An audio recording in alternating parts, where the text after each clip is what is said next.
Hi, my name is Mark Hayward. This is the Absolute Business Mindset podcast.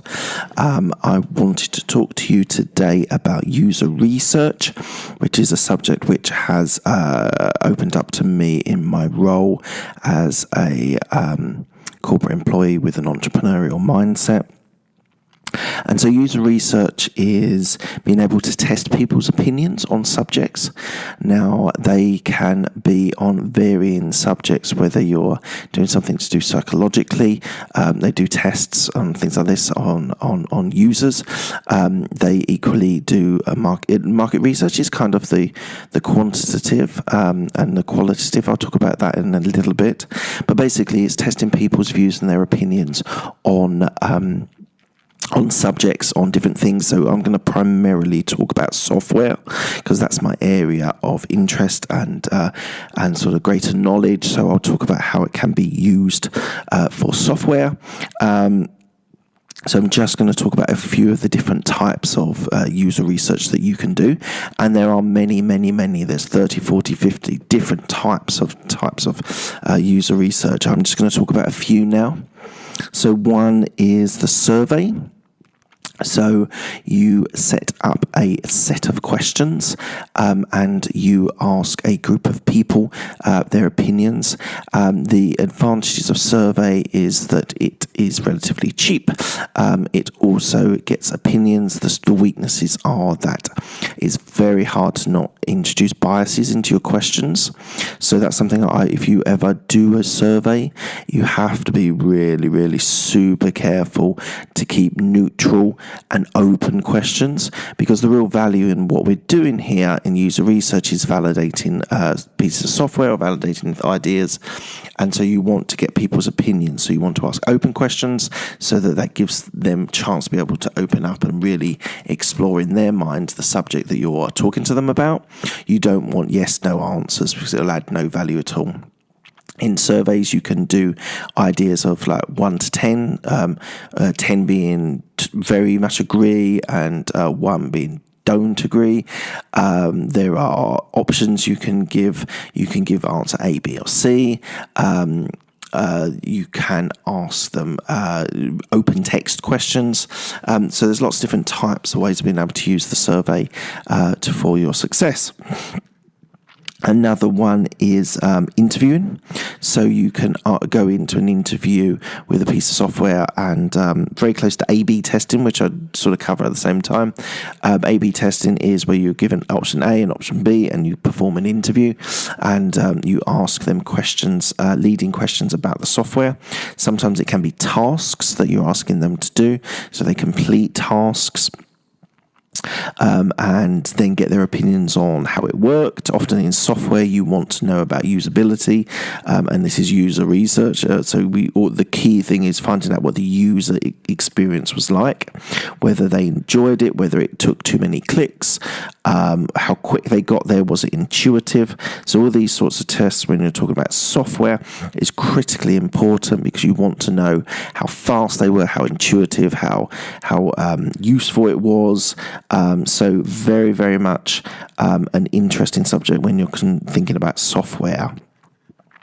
I'm just going to throw one in that's a little bit left field, which is guerrilla testing. Guerrilla testing is where you go out to the general public with a set of questions, again, hopefully not with biases, and you are there to ask a quick fire 4-5 questions at max about something. So it could be about a museum, it could be about something that you show on video. It could be something gauging their opinion about a place or a time in history or something like that. There's lots of different ways, but the idea is that it's unplanned, or it's planned on your side, but the test is unplanned for the user, and they just go in and answer. Spend 5 minutes with a person outside on the street, so that's why it's called guerrilla testing. It's done at train stations, outside museums, outside places of interest, to get people's opinions on what they thought of that place. So that's just a quick overview of some of the things that might be interesting when it comes to user research. Just to recap, you need questions that are not biased. You do not want to create a bias, a positive or even a negative, in how they respond to your question. You want to keep them as neutral as possible so that the people form their own opinions and share those opinions with you, rather than them thinking that what you really want to hear is a positive. Where in actual fact, you as a user researcher, you just want to find the truth. You don't really want to find what your opinions are on a given subject. So you've got to be really, really careful about that. So just to cap on quantitative and qualitative research. Qualitative is more based on opinions and on views. It's the quality of the questions. So you might spend an hour with somebody talking about something, piece of software. It's all about, generally it's less people that you would study, because quantitative is, as there's quantity, it's all about how many people you get, and this is more towards the level of sort of market research is quantitative. So you go out and you ask people on the street, ask 1,000 people, 2,000, 10,000, whatever it is, to get their views, and you then statistically prove that one course of action is better than another. Where a lot of this user research, not market research, user research is about qualitative. So I'll leave that with you. Maybe do some extra research on that. I think it adds value. I've been using it in the last 6 months or so. I've just been on some training on it as well, so it's been really interesting to get some more opinions on it. I think it does add a value to the business. I think it stops people leading their business on hunches and on sort of views of the experts, which I'm always very, very cautious of. The experts know the greatest about the knowledge, and that should be shared with you. But equally, they should not be the people driving the business, because their expertise can sometimes enclose their views very much on what they experience within their expertise. Where if you're asking a set of people, whether it's in your business and then you cover different types of users, that is also important. You should not just be getting one type, whether it's demographic or whether it's a job role, whether it's an expertise.